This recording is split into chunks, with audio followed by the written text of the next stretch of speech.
For me, life is like a journey.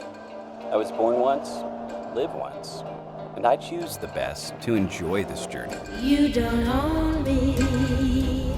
I stay loyal to the best things in my life. Many toys. You don't own me. Don't say I can't go with. سلام، چطوری؟ امروز اومدیم با آموزش ساخت این ویدیو. بریم برگردیم.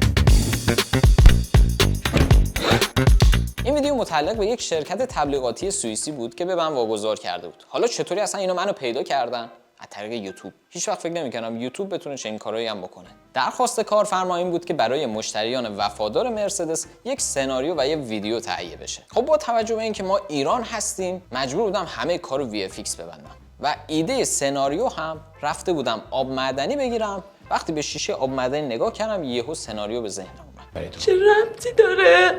حالا چه ربطی داره من خودم هم نمیدونم. سناریو به این شکل بود که ما یک مرسدس بنز مدل 1970 رو داریم که یک جوانی با کت و شلوار پشت این ماشینه و دوربین نزدیک میشه و وارد ماشین میشه و این جوون کم کم پیر میشه و ماشین هم اتاقش تغییر میکنه و دوربین زمانی که دالی اوت میکنه با یه دونه مرسدس بنز میباخ 2023 روبرو میشیم. کارفرما تأکید داشت که حتما محیط شهری که قرار استفاده بکنیم خیلی شبیه به خیابونای برن باشه. Salut, grüezi Peyman. Das ist die Straße, wo ich gemeint habe, mit dir telefoniert, habe ich gesagt, so etwas brauche ich. Und dann die Straße zum Beispiel Mercedes kann von hier fahren. از شانس ما توی اپیک گیم پروژه آماده سیتی سمپل بود که خیلی شهرش شبیه به شهر برن بود و حالا با یه سری تغییرات تبدیل شد به اون چیزی که تقریبا کارفرما می‌خواست.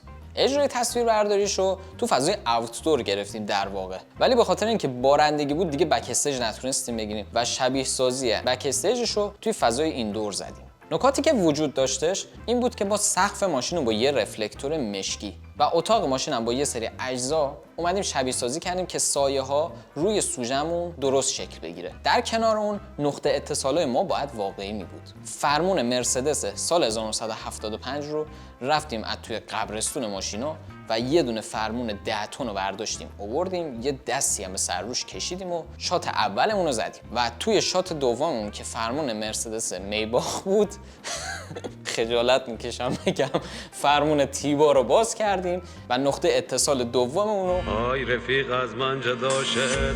مشکل داریم ما داریم زحمت میکشیم. از بابت حرکت دوربین ما روی یه اسلایدر بود و یه حرکت دالی این داشتیم و یه دالی اوت. ولی از اونجایی که محور حرکت که من نیاز داشتم 4 متر باشه بیشتر از 120 سانت نمیشد و از اونجایی که نیاز داشتیم نمای کلوزآپ سوژه رو داشته باشیم دیگه از 4K هم نمیتونستم استفاده کنم و رفتم روی 8K که اون 2 متر و 80 سانت دالی این بعدی رو با نرم افزار جبرانش کنم. بعد از اینکه ویدیومون رو گرفتیم رفتیم توی اپ فیس لب و سوژمون رو صورتش رو پیر کردیم و بعد از اون نرم افزار ایبی سینس رو نصب کردم تا اون عکس رو به حالت انیمیشن برگردونیم و بعد از اون کرماکیمون رو داخل نرم افزار افتر افکت انجام دادیم.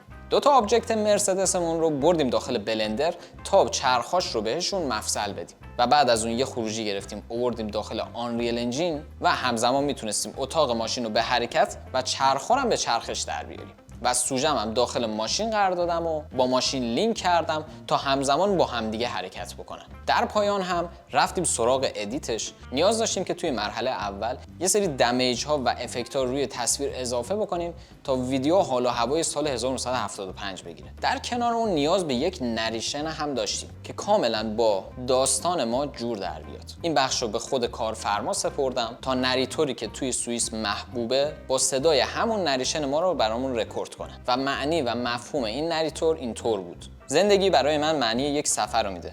یک بار به دنیا میام، یک بار زندگی میکنم و همیشه بهترینا رو انتخاب میکنم برای لذت بردن از این سفر و وفادار میمونم به بهترین چیزایی که توی زندگیم داشتم. توی کامنت ها برام بنویسید که اگر میخواستیم از VFX برای این ویدیو استفاده نکنیم چه راه دیگه ای رو شما پیشنهاد میدادید. من پیمان جاجرمی هستم. ممنونم تا الان ویدیو من رو تماشا کردیم. ممنون میشم این ویدیو رو لایک کنید. تا دیدار دگر بدرود.